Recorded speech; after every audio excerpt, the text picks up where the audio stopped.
Guys, welcome back. I appreciate you watching my videos. This is Tom Doby and welcome to Tom's Garage. I had a customer bring me a turf tracer, Exmark, and it's got over 500 hours on it and he wants the valves adjusted. So that's what we're going to do. It's a V-twin, it's a FS481, which is a pretty common, popular engine.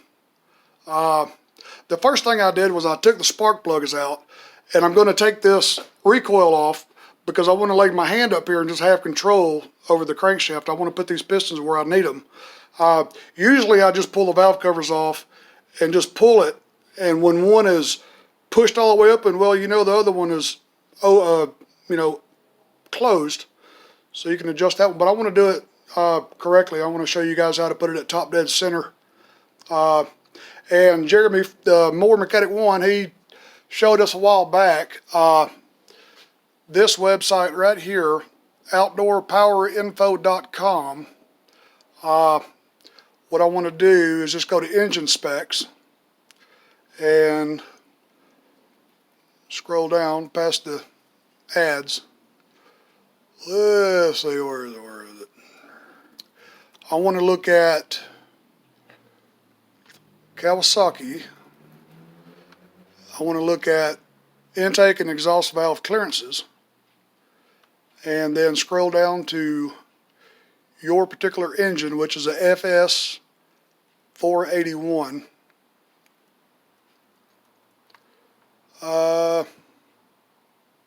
Still in the FHs.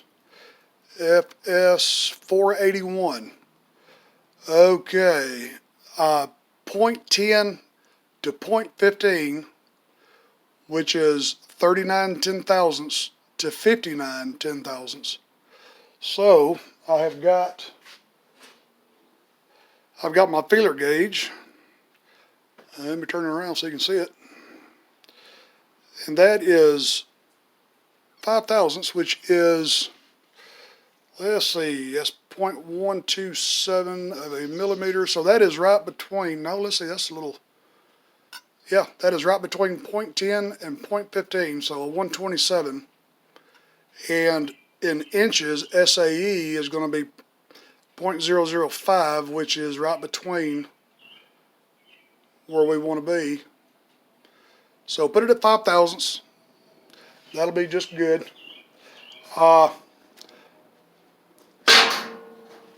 The first thing I'll do is I'm going to take my paint pen, and I'm going to mark the recoil so I put it on exactly in the right spot. And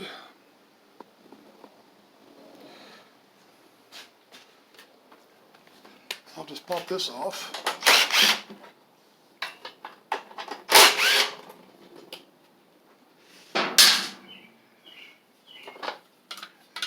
And I love that big handle.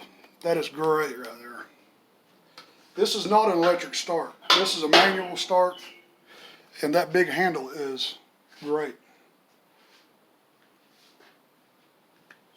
Let's see, let me pop the valve cover off. What I do whenever I have a large piece of equipment, hydrostatic or whatever it is, on this table, I always, for safety reasons, make sure that arm is locked. The table's not going to drop on you because this is a very, very heavy lawnmower. And also, I put it on jack stands, and I get the wheels just off the table. You do not want something this big, chest high, moving around with you on this table. And I got the front raised because I want that engine to tilt back just a little bit, because when you take these valve covers off, you're going to have oil coming out of here a little bit, but it's going to be enough to make a mess, and you'll have to clean it up. So I got the spark plugs out, the recoil starter is off. I went ahead and took the air filter and the cleaner off. So now let me pop the valve covers off. If I get room to work in there. Now I done lost my wrench. There it is. be very careful when you're using an impact. These are fine thread and they're going into aluminum, which I've already got them broken loose. But I'll never install this using an impact. It's okay to take things off apart with an impact, but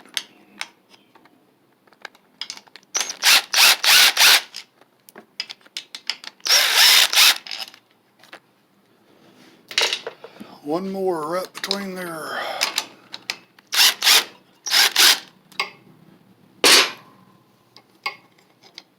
See if I can keep from dropping that screw. There it is.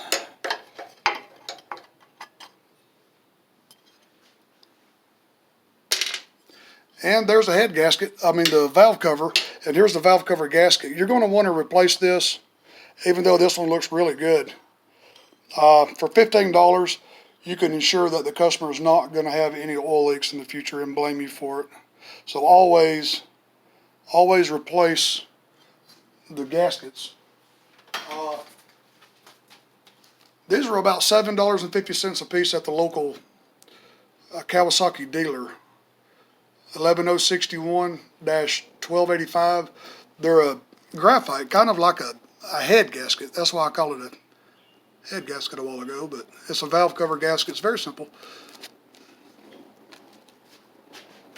All you need is two 10mm wrenches, which I have, little combination with a box end, because each valve, this is the set nut, and this one, the head of the bolt, way down in there, right there. When you loosen this set nut, you can move the bolt, and it's got a cam, and it's going to change the clearance. See, right now that valve is completely closed, and this is 5 thousandths, and it's just loose, very loose. Even with the feeler gauge in there, I can still move that, even with a 5 thousandths gauge. So that one is definitely loose. But the first thing I want to do is make sure I am at top dead center.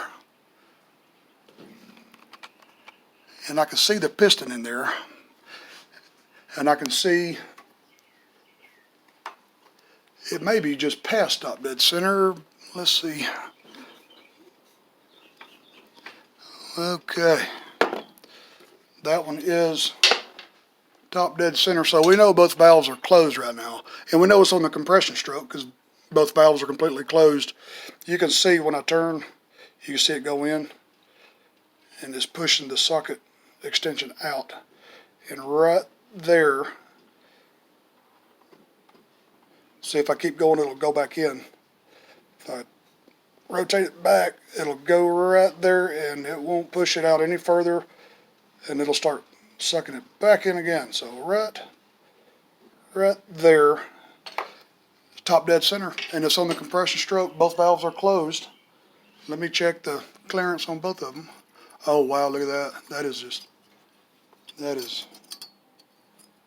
very loose. Yeah,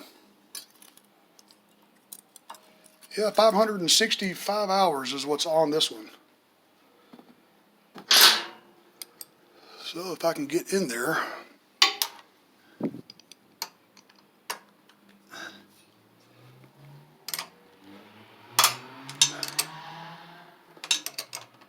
I'm going to loosen that.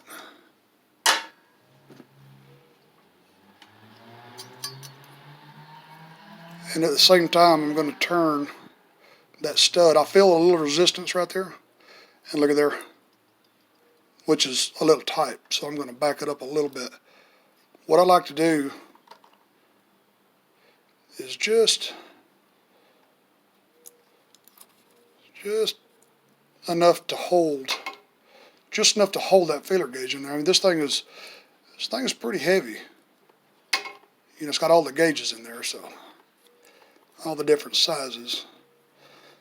I like it just like that. So what I'm just going to do is tighten back down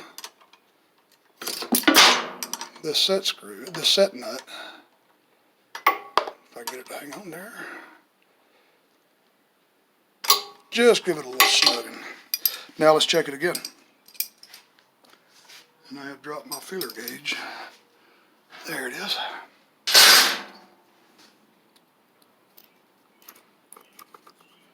That's a little snug, but I'm going to leave it because it's probably going to be a long time before he has the valves adjusted again. So I'm going to leave them a little on the tight side. I've always liked it on my valves on the tight side, and you can insert your joke there.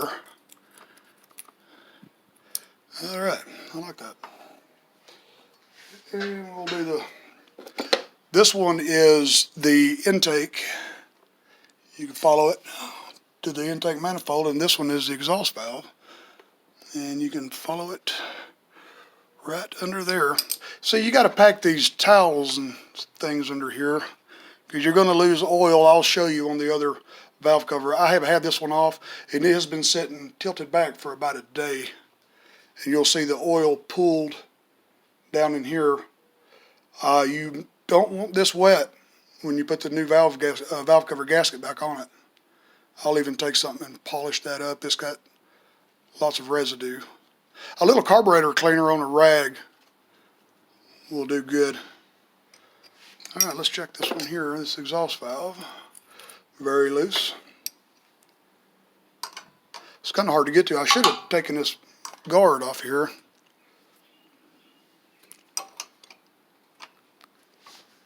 Oh, boy, that is tight.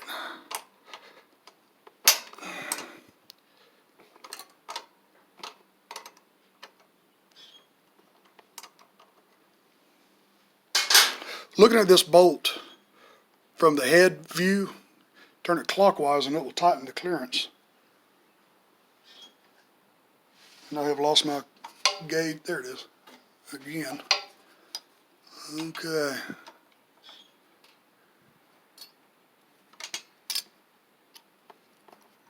Yep, I've already moved it a little bit.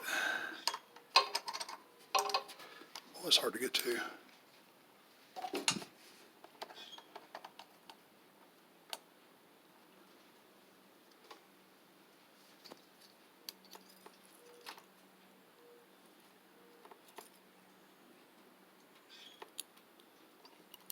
Look there.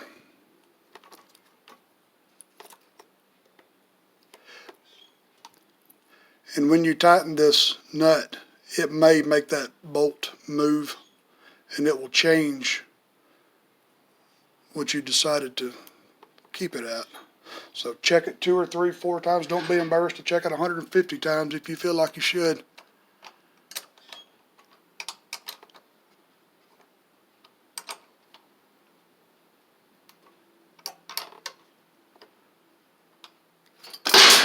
There goes my feeler gauge again. This nut is very thin, and you have great opportunity to strip it out if you ain't careful. Round it off. And I believe that has probably moved with me. Yeah, I can't even get the gauge in there. And don't try to move that without unloosening that again. This is something you have to take your time at. And just keep doing it. Oh, there it went.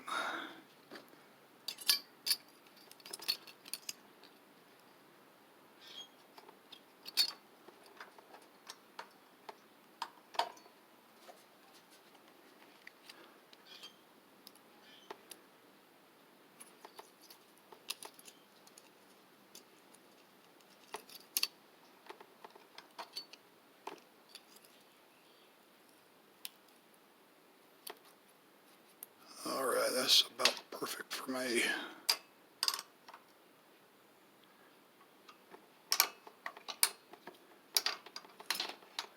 And keep checking as you're tightening. See, that feels like it's starting to loosen again. First time it was too tight, now it feels like it's a little too loose. Yeah, look at there, I feel right out. Drop my feeler gauge again.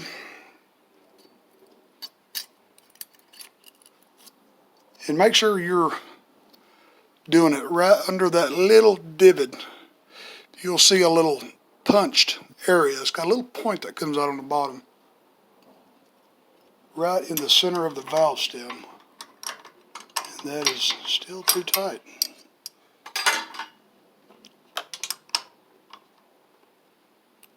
Just a little too tight.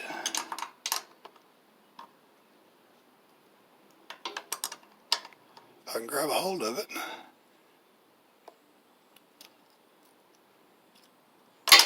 Yep. There it goes. Oop, too tight. You just got to keep trying, keep doing it. There it goes. That's a little loose, and that's a little too tight. All right, there. Right there. See how it just kind of hangs on to it? Still feels a little loose. Just a little bit. Yep, too tight. If it takes all night, it just takes all night long. But it shouldn't take you no more than a minute. If I was working for somebody, he would probably be hollering at me right now, telling me I'm taking too long. Okay, that feels good right there. And I'm holding pressure this way, because when you tighten it, I don't want to force the bolt around. I want the bolt to stay still as I put force on it in this direction. All right. I'm gonna drop my feeler gauge again. Let's try that. No, that's too tight. Too tight. Try it again.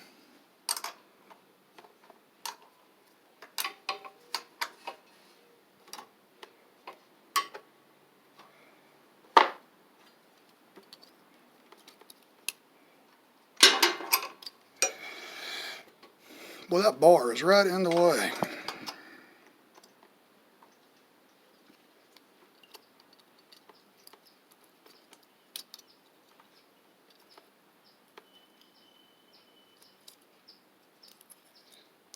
Little by little. All right.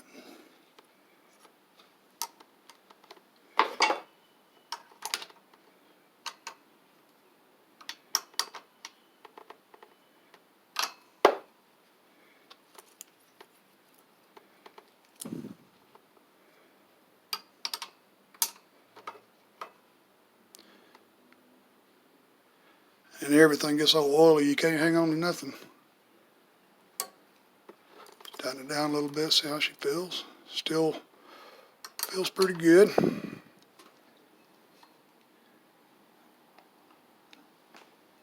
Let's see here.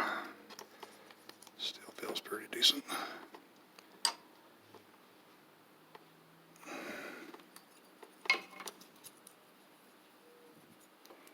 Still feels decent. It usually loosens or tightens too much when you're tightening the bolts back down. Move my hand here. Here goes the feeler gauge again.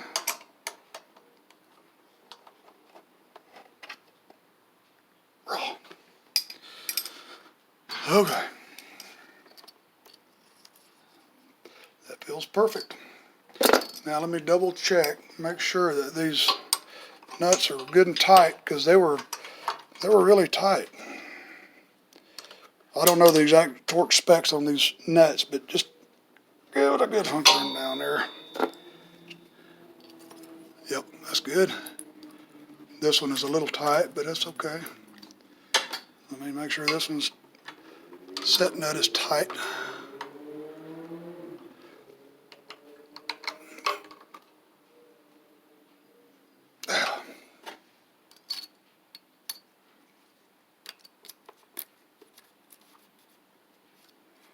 A little drag. This one can be a little tighter, but I'm going to leave it alone. I feel a small amount of drag on it, just a small amount. I'm going to see if I can get this one tighter. If you don't get it right and you put the valve covers on there goes another $15 pair of valve cover gaskets.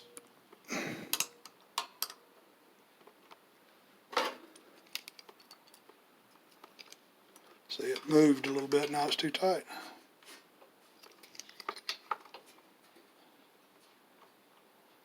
Yeah.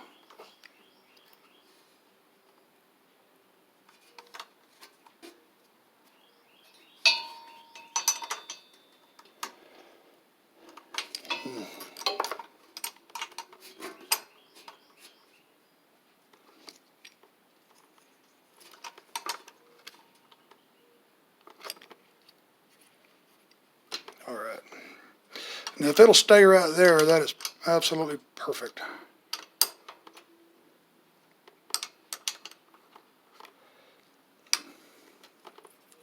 Yeah.